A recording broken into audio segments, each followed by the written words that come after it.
Estamos ao vivo, diretamente dos Estúdios Terra, em São Paulo, para todo o Brasil. E hoje a gente conversa com o editor da BBC News Brasil para falar da derrota da extrema-direita na França e dos seus impactos aqui no Brasil.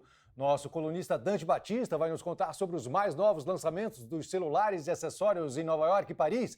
Vamos falar sobre a importante missão de regulamentar a inteligência artificial, o que está rolando com a reforma tributária em Brasília, a onda de frio no sul do país. E para celebrar o Dia Mundial do Rock, a gente recebe aqui no estúdio o vocalista do CPM 22, Badawi. Não saia daí! E numa reviravolta espetacular, a esquerda ganhou as eleições legislativas realizadas na França no último domingo e freou o avanço da extrema-direita na Europa. O parlamento francês vive agora uma situação inédita, dividido em 3 blocos. A esquerda com 182 cadeiras, o centro do presidente Macron com 168 assentos e a extrema-direita com 143. No Reino Unido, dias antes, o Partido Trabalhista já havia conquistado uma vitória histórica com a maioria absoluta no parlamento britânico após 14 anos de domínio do Partido Conservador. E para explicar essas mudanças na política europeia, a repórter do Terra, Paola Secchi, conversou mais cedo com Caio Quero, editor do nosso parceiro BBC News Brasil. Vamos ver. Caio Quero, ele é o nosso representante da BBC e ele vai explicar um pouquinho sobre esse avanço da extrema-direita que a gente tem visto avançar no Parlamento Europeu, né? Então, Caio, eu queria que você explicasse para a gente quais os fatores você identifica como principais contribuições para a vitória da esquerda na França e a derrota dos conservadores no Reino Unido. Então, como você disse, as eleições francesas elas foram convocadas após um crescimento da direita radical nas eleições do Parlamento Europeu. Embora você tenha 2 momentos nas últimas 2 semanas em que grupos de esquerda tenham vencido eleições, uma no Reino Unido e outra na França, os contextos são diferentes. No Reino Unido, a esquerda, o partido de centro-esquerda, o Partido Trabalhista, ele venceu após 14 anos de domínio dos conservadores na política britânica. Então, o cenário no Reino Unido era muito mais ligado a uma insatisfação crescente com governos conservadores aqui no Reino Unido, também há uma mudança de posição do Partido Trabalhista, que foi um pouco mais para o centro. Em 2019, quando havia perdido a eleição, o Partido Trabalhista estava com propostas muito mais à esquerda, e houve uma mudança significativa nessas propostas por parte do Partido Trabalhista aqui. Então, o contexto era diferente. Já na França, o que a gente viu no último domingo, no segundo turno das eleições parlamentares, que foi uma vitória dos grupos de esquerda, da nova frente popular dos grupos de esquerda, foi um pouco diferente, porque, na verdade, houve um tempero aí de tática eleitoral. O que aconteceu foi que o Macron convocou essas eleições. No primeiro turno, o grupo da esquerda, da direita radical, da Marine Le Pen, tinha ido muito bem, e como no sistema parlamentar francês, ao segundo turno, houve uma tática eleitoral de que os candidatos menos bem colocados acabaram retirando as suas candidaturas para o segundo turno. E, ao mesmo tempo, houve uma mobilização bastante grande na França para tentar barrar o partido da Marine Le Pen, e o que aconteceu foi que os partidos, a frente de esquerda teve mais votos, acabou ficando em primeiro lugar, embora longe ainda de uma maioria no parlamento. O grupo do Macron, que pode-se dizer que é mais centrista, ficou em segundo lugar, mas também longe de qualquer maioria. E a Marine Le Pen, o grupo que era até então tido como favorito nas pesquisas, acabou ficando em terceiro lugar. Em relação a isso, né, do presidente Macron, toda essa explicação que você deu, quais são as consequências imediatas e a longo prazo para Emmanuel Macron e seu governo após a derrota nas eleições parlamentares? Olha, as consequências elas são... A França agora se mergulhou num momento de incerteza que fazia tempo que a gente não via na França, porque, como eu disse, nenhum dos grupos conseguiu formar maioria no parlamento. Então,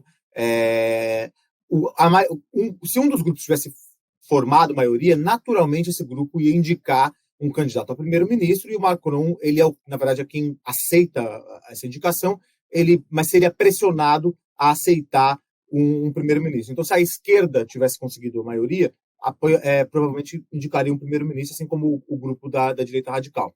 O que aconteceu é que nenhum grupo conseguiu formar essa maioria, e necessariamente vai precisar de uma coalizão para indicar um primeiro-ministro. A França não está acostumada a governos de coalizão, e ontem mesmo o Macron ele escreveu uma carta que foi publicada na imprensa francesa, dizendo claramente isso: ninguém ganhou. Quando ele faz isso, ele está tentando chamar parte da esquerda para formar um governo com ele. O que acontece é que ele basicamente exclui esse grupo da esquerda na França, que foi formado pelo partido França Insoumise, que é um partido mais à esquerda, pode até dizer de esquerda radical, o Partido Socialista, que é um partido de centro-esquerda, e os verdes. Quando o Macron chama essa coalizão na carta, ele está excluindo a França Insoumise, que, na verdade, é o partido mais forte dessa frente. Então, ele criou, na verdade, está tentando criar divisões na esquerda para formar essa nova coalizão. Mas já está tendo reação lá. Por exemplo, os sindicatos franceses já reagiram, estão prometendo greves, inclusive greves e protestos durante as Olimpíadas. Então, a França está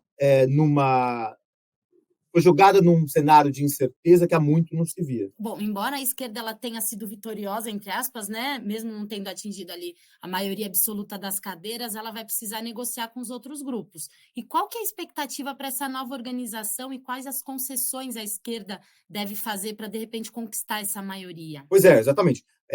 Como ninguém formou maioria, o Macron agora está tentando fazer essa jogada de um lado, e a esquerda também está fazendo uma jogada. O Jean-Luc Mélenchon, que é o presidente da França Insoumise, que é o líder da França Insoumise, o principal partido dessa frente esquerda, já se colocou, falando, não, a gente que vai indicar o primeiro-ministro. Só que, como a gente disse, ele não tem essa capacidade, e ele precisaria trazer, para essa indicação, trazer apoiadores do grupo do Macron. Isso não está muito claro ainda. Há várias formas de se formar essa coalizão, ou então de pressionar para a formação de um governo de minoria. Uma das hipóteses que chegou a ser levantada é que fosse indicado um candidato mais centrista da frente de esquerda. Então já se levantaram alguns nomes, como o Glucksmann, que é do Partido Socialista, porque seria um candidato que consegue dialogar tanto com o grupo do Macron quanto com o grupo da esquerda. Mas não está claro, não está muito claro. Essa é a questão. Como é uma frente, eles vão precisar negociar internamente antes para depois negociar com fora da frente. Agora, falando do Reino Unido, né, o Partido Trabalhista ele conquistou a maioria no parlamento e o líder do partido ele se prepara para se tornar o próximo primeiro-ministro, né? O que a gente pode esperar desse novo governo e quais são as principais propostas dele? Na verdade, o Keir Starmer, que é o líder do Partido Trabalhista, ele já é o primeiro-ministro. O Reino Unido ele tem um sistema diferente dos outros países. Eles ganharam a eleição na quinta-feira à noite e ele já tomou posse como primeiro-ministro já na sexta-feira. Então, o governo já está atuando, já tomou posse. E a proposta do Partido Trabalhista aqui no Reino Unido, como eu estava dizendo, eles migraram um pouco para o centro. Então, entre as propostas está manter uma responsabilidade fiscal, então não fazer mais gastos do que o possível pelo orçamento, mas ao mesmo tempo eles têm um desafio e eles prometem melhorar os serviços públicos aqui, que essa é uma das grandes críticas que houve ao Partido Conservador, melhorar tanto o sistema público de saúde quanto os outros tipos de serviços públicos que sofreram bastante nos últimos anos, tanto com crise econômica, com a pandemia. Então, o desafio dos trabalhistas é justamente esse, trazer, investir mais, mas, ao mesmo tempo, manter a responsabilidade fiscal. O que eles prometem é que eles vão conseguir investir mais quando a economia britânica crescer. Então, é um desafio bastante difícil de fechar. Com as vitórias da esquerda na França, o Partido Trabalhista no Reino Unido, como isso pode influenciar o equilíbrio de poderes dentro da União Europeia, caso isso aconteça, né? Já que a França ainda não tem ali nada definido. Pois bom, o Reino Unido, embora esteja aqui nas proximidades da União Europeia, está fora, mas claro que tem algum impacto. Eu acho que, naturalmente, a vitória consistente do Partido Trabalhista aqui inspira, de alguma forma, grupos europeus, naturalmente, no momento em que a direita estava em ascensão na Europa. Agora, o caso da França é muito mais importante nesse caso, porque a França, junto com a Alemanha, são os partidos que lideram a União Europeia politicamente, né? Na verdade, são os dois países mais poderosos, as duas maiores economias da União Europeia. No momento em que a França mergulha numa certa instabilidade política e o governo do chanceler alemão também saiu enfraquecido das eleições europeias, nenhum dos dois países está podendo cuidar tanto das questões do bloco. O Macron agora está com um problema muito mais sério interno, um problema doméstico muito mais premente do que as questões do bloco. O Macron, que por muito tempo tentou liderar o bloco e era um articulador político do bloco europeu, agora ele está tendo que fazer negociações internas. Então, nesse momento, a Europa fica sem um comando muito claro, político muito claro, a União Europeia fica sem um comando político muito claro, já que você tem as duas principais economias muito mais preocupadas com questões internas, e um momento também que outros líderes da direita, alguns da direita radical, estão despontando. A gente pode dizer que, por exemplo, a líder europeia com mais popularidade agora, nesse momento, é a Giorgia Meloni, que inclusive se aproximou da presidente do Conselho Europeu. Então, a Giorgia Meloni, que é uma política italiana, é a primeira-ministra italiana, vinda da direita radical, também está se articulando bem nesse ínterim. Então, assim, a União Europeia está num momento de incerteza, a gente pode dizer, incerteza política. Esse momento de incerteza da União Europeia, ele respinga de alguma forma no Brasil, com essa, enfim, né, com esse avanço da extrema-direita, se eles conseguem realmente conquistar o Parlamento Europeu, isso chega para a gente de alguma forma? Claro, o Brasil ele tem uma demanda e uma ambição há bastante tempo, que é fazer um acordo de livre comércio entre o Mercosul e a União Europeia. Esse acordo já está sendo negociado por anos e, interessantemente, um dos maiores entraves para esse acordo é justamente a França, que sempre é muito zelosa dos subsídios que tem para o setor agrícola. E essa incerteza faz com que esse acordo, que já esteve mais próximo de ser finalizado, fique cada vez mais distante. E, claro, os partidos da direita da União Europeia, nos seus diversos países, estão muito próximos dos agricultores europeus, por exemplo, das áreas rurais da Europa, que são alguns dos setores que mais resistiriam a um acordo com o Mercosul.